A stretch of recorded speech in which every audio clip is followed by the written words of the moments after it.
Então é o seguinte, nós temos a classe aqui do dentista mapeamento, né? Vamos fazer com que essa classe ela herde de um Entity Type Configuration.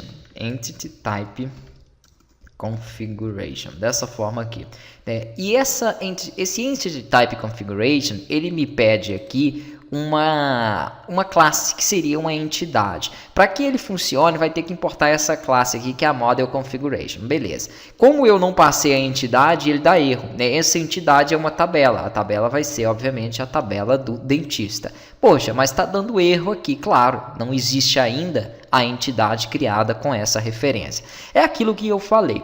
Uma classe vai chamando a outra. Então, eu preciso, para que eu coloque os dados da tabela de dentista, né, da entidade de dentista no meu conceito, no meu contexto aqui, na verdade, eu preciso de ter um mapeamento para fazer isso, para intermediar isso aí.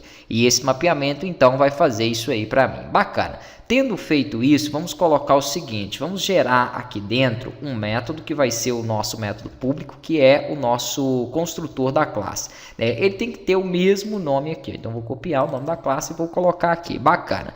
O que esse construtor vai fazer? Esse construtor vai pegar a minha entidade, o meu objeto na verdade, e vai gerar uma tabela com base nos dados que estarão lá. Então, vou utilizar um this.toTable. Este objeto, que é um objeto gerado por essa classe, né, que é do Type Configuration, que é esse Model Configuration, ele aceita esse parâmetro. E aqui, quando eu dou esse toTable, ele me pede o nome da tabela. Eu quero que a tabela tenha o mesmo nome da classe, ok? Não que tenha que ser, mas é interessante você fazer dessa forma, até mesmo para você não se confundir, não se complicar depois. Então, mesmo o nome que eu der para as entidades, vão ser os nomes que ele vai gerar para a minha tabela. Bacana. Depois até nós vamos falar um pouco mais dessa questão de nomenclatura, porque eu posso chamar ela aqui com DB7, e aí nós vamos poder definir essa nomenclatura.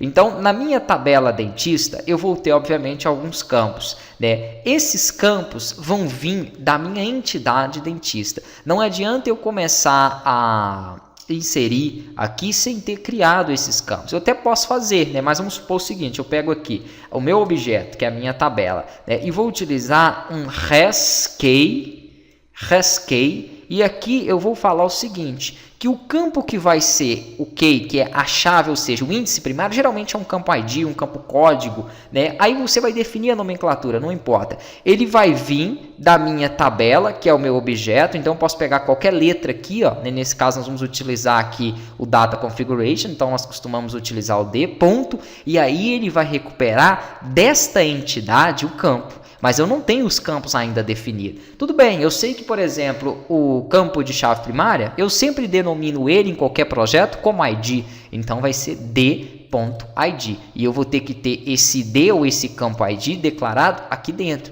Ah, tudo bem, só vai ter uma propriedade de chave primária nela? Não, ela terá outras propriedades, como, por exemplo, aqui uma property, vamos colocar aqui, ó, que vai ser...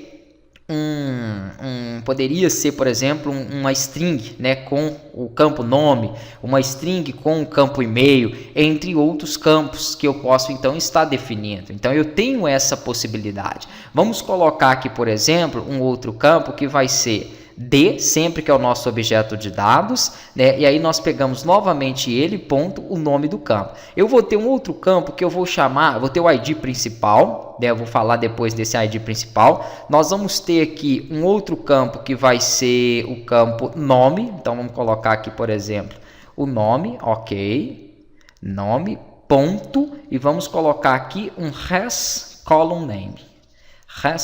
Column name, que é o nome da coluna. O nome da coluna eu posso deixar, por exemplo, assim, ó, nome dentista. Perfeito. Nome dentista. Que é o que vai aparecer para mim quando qualquer um campo utilizar esta coluna, ok? Lá no objeto nós vamos ter somente o nome dela como nome, né? Ou poderia ser name ou o que você quiser. Mas quando algum campo utilizar esse recurso, chamar isso dentro de uma grid ou dentro de um combo box, onde seja, ele vai definir este nome para a coluna. Então, eu tenho essa propriedade do column name. Ah, essa propriedade poderia ser passada para qualquer outro campo? Claro, inclusive para o meu campo de chave primária, que é o ID. Então, eu posso utilizar aqui, ó, d.id, que é o nosso campo, res column name, e aí eu posso chamar ele como aqui, ID, vamos colocar aqui ó, dessa forma, ó, ID, underline dentista. Vamos deixar dessa forma aqui para não ter nenhum problema no campo da coluna, né? Vamos colocar aqui um underline para separar e definir isso aí, ok? Vou deixar dessa forma. Ficou faltando fechar aspa aqui, então ele deu um erro. Tomem cuidado com esses fechamentos e com essas estruturas. Na próxima aula eu vou colocar os outros campos e aí nós vamos depois criar isso dentro das entidades.